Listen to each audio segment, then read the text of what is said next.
What are you doing? The tease. Aren't you supposed to say something? Probably. Can't think of anything to say. Not a damn thing. Want to go to my mom's house? What? We've come a long, long way. I'm not afraid any longer. We've come a long, long way. Our love is getting stronger. We've come a long, long way, and the future's looking brighter. We've come a long, long way. Our love is so much tighter. Hi, welcome to the vlog. I've been asked a lot about Hollywood and the studios, where they are in relationship to where we live, where they are in general. So I decided to give you a little bit of a tour. My wife and I are going to drive around and show you a couple of the stages, a couple of the studios, not on the lot itself, but just approximately where they are. So here's where you going? Wait.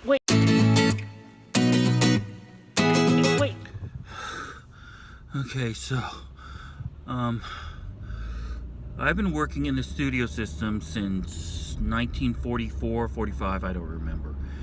And there's been a lot of history, and there's been a lot of changes in all these studios and locations and ownership, blah, blah, blah. So I decided to give you a little bit of a history. So to start off, this is CBS Studio Center, deep in the heart of Studio City, California. It was built in 1928 for the expanding movie production of the day. In 1970, Mary Tyler Moore essentially rented out the entire lot, leasing the individual stages to each production, and became home to the MTM Enterprises. In 1982, CBS bought the rights to this stage. Later this year, CBS Television City in Los Angeles, home to Young and the Restless and The Price is Right, will be closed and sold for condos, making CBS Studio Center the home to the CBS network. Filmed here were The Mary Tyler Moore Show, Gunsmoke, The Bob Newhart Show, Get Smart, St. Elsewhere, WKRP in Cincinnati, and Seinfeld, as well as hundreds of other TV shows. The huge studio with the blue overhang was once home to the studio scenes from where Scream 3 was filmed. And if you look close enough during the filming, if you see a gentleman wearing a red Hawaiian shirt, that was me. And that parking structure over there, that was built over what was once the lagoon to Gilligan's Island. There's something you don't see in LA a lot, a rainbow. This is Warner Brothers Studio in Burbank, California. Hundreds of productions film here every month. In 1926, the brothers Warner bought these 62 acres in hopes of getting into the movie business. Their first commercial hit came many, many years later with the dog series Rin Tin Tin. An array of movies and TV shows have filmed here, such as Friends, ER, The West Wing, The Drew Carey Show, and now currently in production are the final season of The Big Bang Theory, Mom, Young Sheldon, The Conan Show, and Ellen DeGeneres. It's difficult to name all the thousands of productions that have filmed here over the years. This is also home to Warner Music and the CW Network World Headquarters. As you can see, the water tower is home to Yakka Warner, Wacka Warner, and their lovely sister Dot. This is the Burbank Studios, once known as the headquarters to the NBC Studios. And this is called Getting Stopped at a Stoplight. The studio was the head of KNBC4 in LA, as well as NBC headquarters. It was once the filming location home to Days of Our Lives, as well as The Tonight Show with Johnny Carson. In 1993, Johnny Carson retired his version of The Tonight Show. A week later, in a studio across the hall from the original Johnny Carson stages, Jay Leno started his version of The Tonight Show, which ran for many years. The stages are now used by iHeartRadio, the Blizzard Arena, where they filmed the sporting event Overwatch League, the video game classic, as well as certain Nickelodeon TV shows. Right across the street known as Bob Hope Drive is Johnny Carson Park. Both the street and the park were named after the comedians that filmed so many specials in this location. And here is Trump's wall. What more needs to be said about Disney Studios? It is roughly 36 miles north of Disneyland, or in LA conditions, 2.5 weeks. Filming here has been Felicity, Alias, Blackish, 8 Simple Rules, Dragnet, Home Improvement, and the movies 20,000 Leagues Under the Sea, Darby O'Gill and the Little People, and many other Disney projects. Right across Riverside Drive is a building connected by a walkway called the Animation Department. This building was named the Roy E. Disney Animation Building, named after Walt's brother. Originally called the Hyperion Studio, concepts and initial ideas were created back in 1937 for a little-known movie called Snow White and the Seven Dwarfs. Since then, it has been the location where many hand-drawn ink images were then incorporated into soon-to-be Disney classics. Projects like Dumbo, Bambi, Cinderella, Alice in Wonderland, Peter Pan, Lady and the Tramp, 101 Dalmatians, and many others were created here until costs became prohibitive. The last Disney animated movie drawn here was The Black Cauldron in 1985.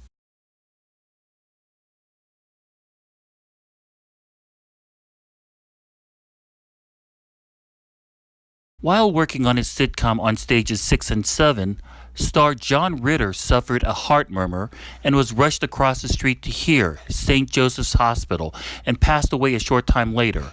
Ironically, the same hospital where he was born, and also the same hospital that both Walt and Roy Disney passed away in. About a half-mile away from Disney is the Nickelodeon Studios. While no actual physical person filming takes place there, a lot of Nickelodeon animated shows were drawn here. Amongst those were Doug, Rugrats, Ren and Stimpy, Rocko's Modern Life, and now The Adventures of Kid Danger, Rise of the Teenage Mutant Ninja Turtles, and Welcome to Wayne. And this is the granddaddy of them all, Universal Studios. Founded by Carl Laemmle in 1912 for a film lot for silent film, it has become home to thousands of productions. The land it is on is called Universal City, which is considered an incorporated city which is completely surrounded by Los Angeles. It is the largest film studio in the United States by landmass. It takes up a few of the Hollywood Hills and the areas in between. At one point, it is less than 100 yards away from Warner Brothers. In 1964, Universal also became a theme park, which it is still known as today. It is the 15th most attended theme park in the world, with in 2017 having over 9 million visitors. In 2004, Universal was sold to NBC and its parent company, GE. In 2011, Comcast purchased a majority share of NBC Universal. In 2013, Comcast purchased all the remaining shares from other owners. It is the West Coast headquarters of Comcast NBC Universal operations. Filmed here have been numerous movies such as Apollo 13, Back to the Future, Psycho, Abbott and Costello Meet Frankenstein, When Harry Met Sally, To Kill a Mockingbird, Pirates of the Caribbean, and a couple of the Batman movie franchises. Thousands of TV shows have shot here, but currently what's filming here is Will and Grace, The Voice, and this is the back end of Universal that was shot earlier in the day. You can see a set that may look familiar to some of you. I probably shouldn't say for which show this is a set for, but if I tried to jump the fence and run to the set, I would probably be super sore.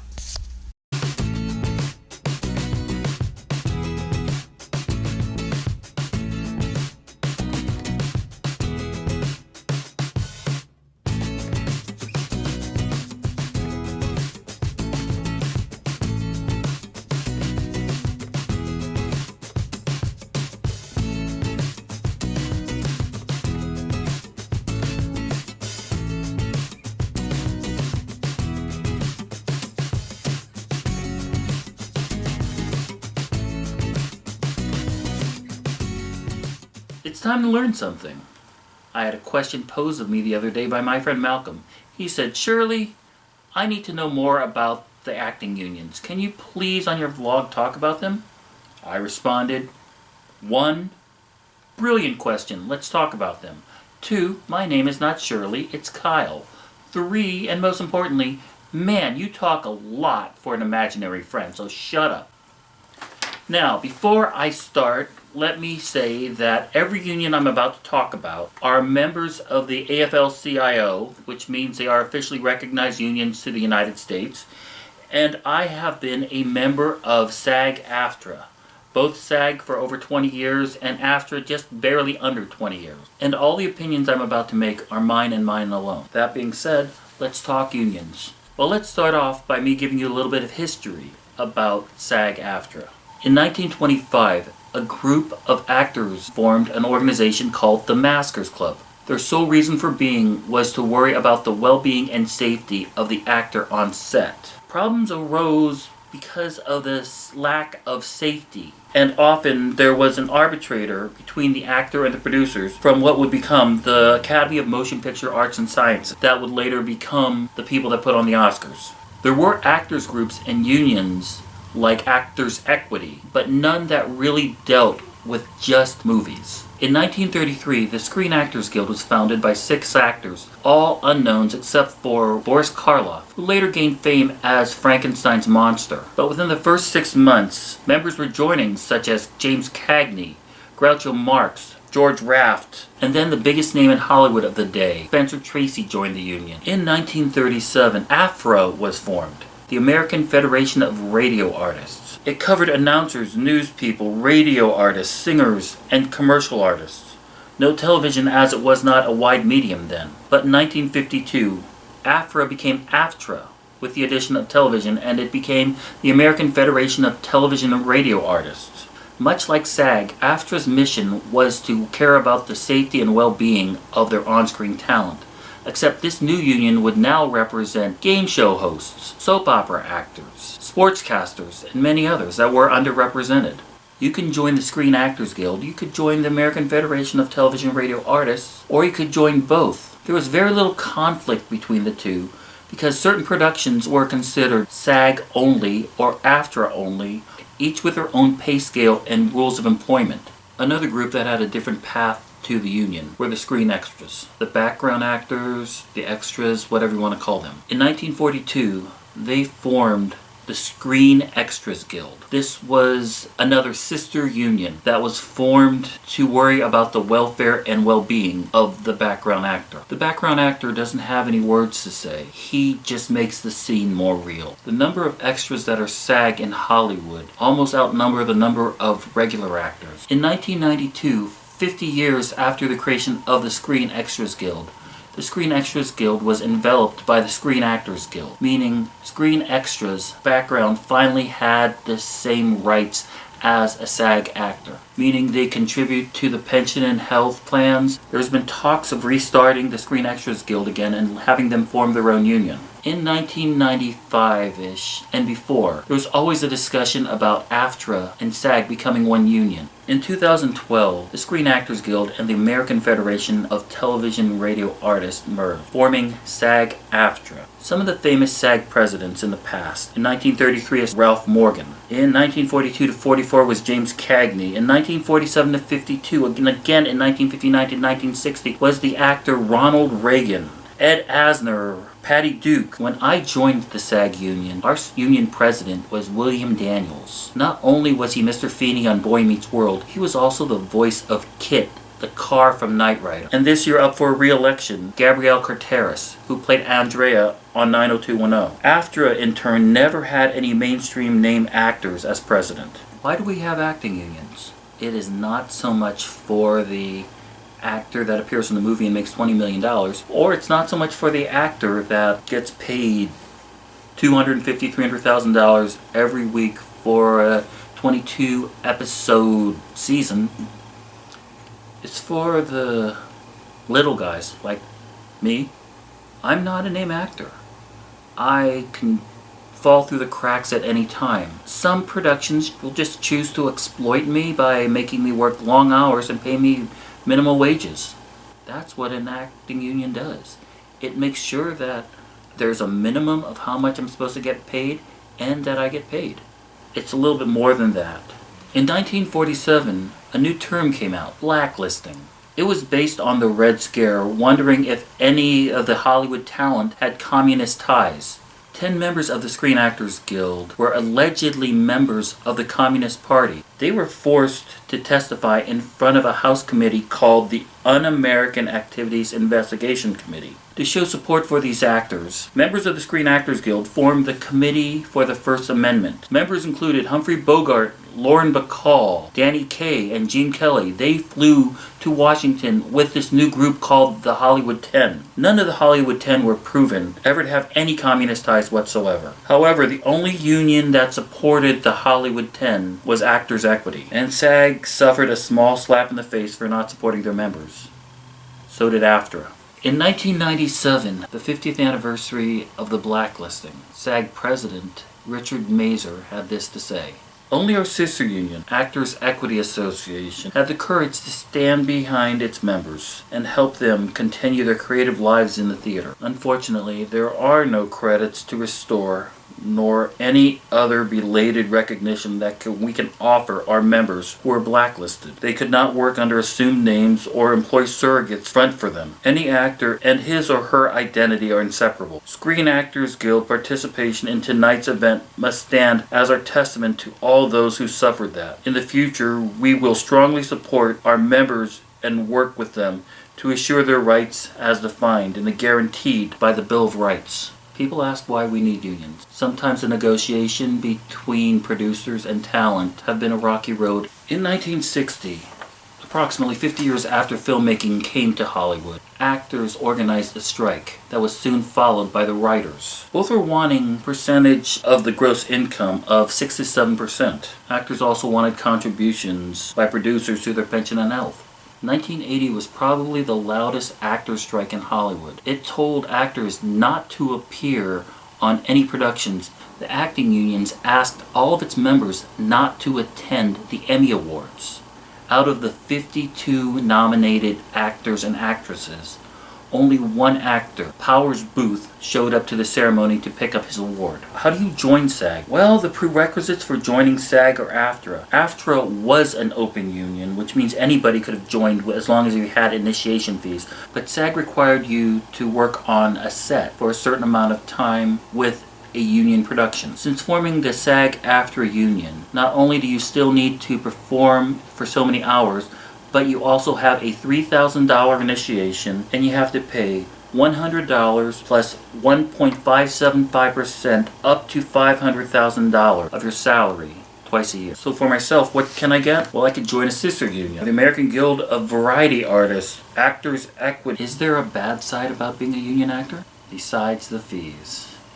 You look at the people that run for the SAG board, sometimes it feels like it's more of a popularity contest than it is who's most qualified. Just because even actors can get starstruck and say, hey, that's that actor who appeared in blah blah blah, I'm gonna vote for him, instead of probably somebody who could do more. At the end of the day, you have the justification that you are an actor. One fun thing about being a SAG actor is you get to vote in the SAG-AFTRA Awards. They are a week from this Sunday, and I'll talk about them next week. So that's the episode for another week. Thanks everybody for watching. Before we go, I would like to leave a little bit of a personal message. I have a friend named Melissa. She is a genius. She is so nice. She is intelligent. She is a really good friend. And she also does the best Chelsea Clinton imitation I've ever seen. She and I have known each other for maybe a dozen years, maybe a little bit longer. She and her husband Ray, hey Ray, are just amazing people. And Melissa's one of my heroes. She and her coworkers are actually all my heroes.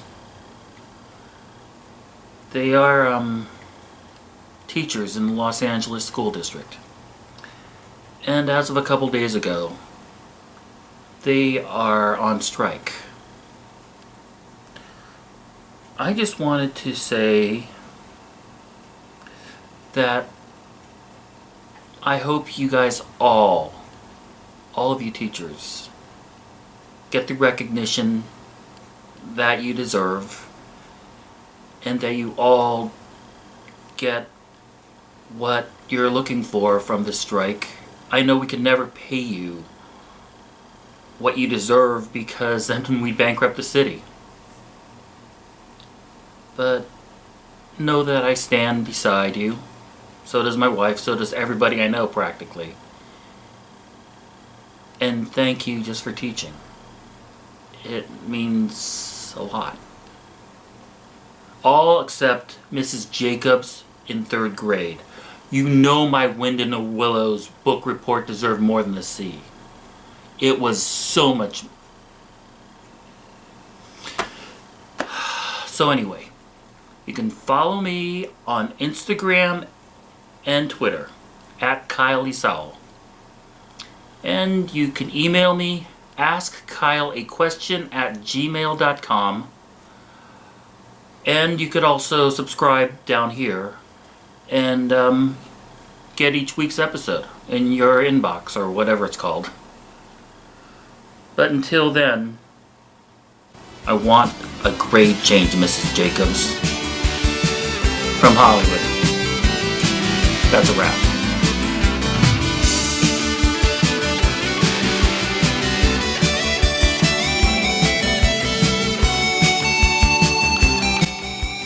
And some creepy guy just showed up in our shot.